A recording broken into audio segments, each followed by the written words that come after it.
ഞാൻ സ്നേഹത്തിൽ ഡിപ്പെൻഡൻ്റ് ആണ്. എനിക്ക് സ്നേഹമുള്ള മനുഷ്യരോടൊക്കെ ഞാൻ ഡിപ്പെൻഡൻ്റ് ആണ്. ഇപ്പം എൻ്റെ സുഹൃത്തുക്കളുണ്ട്. ഇപ്പം എനിക്ക് എന്തെങ്കിലും ഇപ്പം ലെറ്റ്സ് സേ ഇപ്പം പീരിയഡ്സിന് മുന്നേയുള്ള മൂഡ് സ്വിങ്സ് ടൈമിൽ എൻ്റെ ഫ്രണ്ടിനെ വിളിച്ച് ഞാൻ ചോദിക്കും, എടാ എനിക്കൊരു 500 ഇട്ട് തരുമോ? എന്തിനാ? ബർഗർ മേടിക്കണം.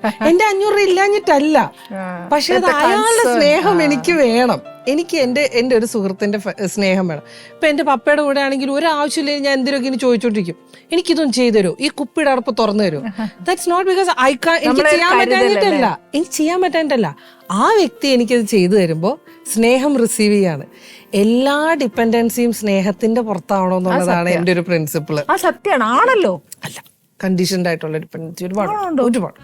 പക്ഷെ ഇപ്പൊ ഞാൻ പറയാം, ഇപ്പൊ ചില വീടുകളിൽ നല്ല കഴിവുള്ള ചെക്കനായിരിക്കും, ഇപ്പോൾ അവനൊരു പാട്ടുകാരനാവണമെന്നായിരിക്കും ആഗ്രഹം, പക്ഷെ അവന് പെങ്ങന്മാരുണ്ട്, പെങ്ങളെ കെട്ടിക്കണം, പ്രായമായ മാതാപിതാക്കളുണ്ട്, അവരുടെ ഉത്തരവാദിത്വം നോക്കണം. അവനൊരു 18 വയസ്സ് ചിലപ്പോൾ കൂലിപ്പണിക്ക് പോകേണ്ടി വരും.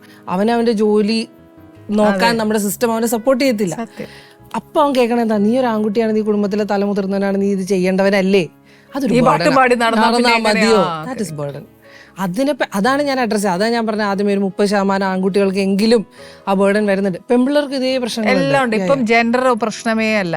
ഇപ്പൊ മൂത്ത കുട്ടി ഇപ്പൊ അത് നമുക്കിപ്പൊ നമ്മുടെ അപ്പനും അമ്മയും കിടന്ന് പാടുപെടുന്ന കണ്ട നമുക്ക് അവർക്കൊരു കൈത്താങ്ങാവാൻ നമുക്ക് തോന്നത്തില്ലേ? അപ്പൊ നാച്ചുറലി ഫോഴ്സ്ഫുള്ളി വരുന്ന ഒരു കാര്യമാണ് നമ്മുടെ റെസ്പോൺസിബിലിറ്റി. എൻ്റെ അപ്പൻ ഇത്രയും പാടുപെടുന്നു, അപ്പനൊരു സഹായം ഞാനാവണം എന്ന് തോന്നുന്നത് നേച്ചർ തരുന്ന ഒരു ഇതല്ലേ? അതൊന്നുമില്ല, ചില മനുഷ്യർക്ക് തോന്നിയിട്ടും അല്ല, പക്ഷെ വേറെ നിവൃത്തിയില്ലാത്തോണ്ടവരെ ചെയ്യുന്നത്. തോന്നത്തില്ലേടാ, നമുക്ക് അപ്പനും അമ്മയോട് ഒരു സ്നേഹമില്ലേ?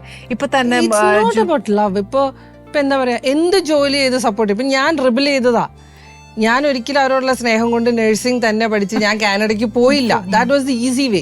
ഞാൻ റിബൽ ചെയ്ത് ഞാൻ എന്നെ പ്രൂവ് ചെയ്തിട്ടാണ് ഞാൻ കാശുണ്ടാക്കി കൊടുത്തത്. പക്ഷെ ആ ഒരു 2 years അവര് നല്ലോണം ടെൻഷൻ അടിച്ചിട്ടുണ്ട്, ഇത് എന്ത് രീതിയിലായി ജന്മം മറക്കുകയില്ല. സോ ഞാൻ തല്ലുപിടിച്ചുണ്ടാക്കിയ ഫ്രീഡമാണത്. എല്ലാവർക്കും അതിനുള്ള സ്ട്രെങ്ത് ഉണ്ടാവാറില്ല. ബിക്കോസ് നമ്മൾ ഇമോഷണലിയും ചിലപ്പോൾ നമ്മൾ വീണുപോയെന്നിരിക്കും.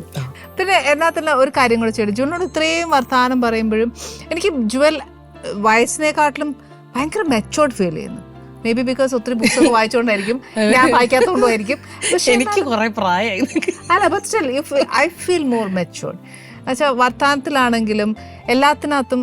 And how you become so bold? Through experience ആണോ അതോ കുഞ്ഞിലെ by birth? What is being bold means to you? Bold means ഇപ്പം ഞാൻ പറയട്ടെ, ഇപ്പം ഞാനൊക്കെ വളർന്ന സമയത്ത് ഞാൻ ജുവലിനെ പോലെയല്ല. ബിക്കോസ് വാട്ട് അപ്പ സേസ് ഐ ഡിഡ്. അപ്പ പറയുന്നു എന്താ സ്കൂളിൽ പോണു വരുന്നു മറ്റേ ചെയ്യണു പറിച്ച്, അതെല്ലാം നമ്മൾ ജുവൽ പറഞ്ഞാൽ നമ്മളങ്ങ് അനുസരിച്ച് ജീവിക്കുക. അല്ലാതെ ജുവൽ ഇപ്പൊ പറഞ്ഞു എനിക്കിപ്പോ പഠിച്ചേച്ച് ഇറങ്ങിയിട്ട് വന്നിട്ട് എനിക്കിത് പോകാൻ പറ്റത്തില്ല പറഞ്ഞാൽ അപ്പം പറയും ഒറ്റ കീച്ചു വെച്ചൊരു മര്യാദ ഇറങ്ങിക്കോളാന്ന് പറയും. അങ്ങനെ ഒരു ഇതല്ല ഞങ്ങൾക്ക് വന്നത്. പക്ഷെ യു ഡിഡ് ദാറ്റ്. അപ്പൊ ആ ഒരു ബോൾഡ്നെസ് ഇല്ലെങ്കിൽ ചെയ്യാനൊക്കത്തില്ലല്ലോ. അപ്പൊ അത് ഇൻബോൺ ആയിരുന്നു കുഞ്ഞുനാൾ മുതൽ ടീച്ചേഴ്സിനോടൊക്കെ survive. Okay, through experience. Because എനിക്ക് ആ അനുസരിച്ച് നിൽക്കുന്നിടം കംഫർട്ടബിൾ ആയിരുന്നില്ല. അപ്പം ഞാൻ ചെറുപ്പം മുതലേ അതിനോട് ഫൈറ്റ് ചെയ്യേണ്ട വന്നിട്ടുണ്ട്. അപ്പൊ കുഞ്ഞിലെ മുതൽ അത് ശീലിച്ച്. എനിക്ക് തോന്നുന്നു ജുവലിനോട് ഞാൻ ശരിക്കും പറഞ്ഞാൽ ഭയങ്കരമായിട്ട് സംസാരിക്കാം, ബഹളം വെക്കാം എന്നൊക്കെ പറഞ്ഞിരുന്ന ഞാൻ ഭയങ്കര മെച്ചോർഡായിട്ട് ഇത് ഏതോ വലിയ ആളോടൊക്കെ സംസാരിക്കുന്ന പോലെയായി. Ali's Kitchen. Let's cook with love.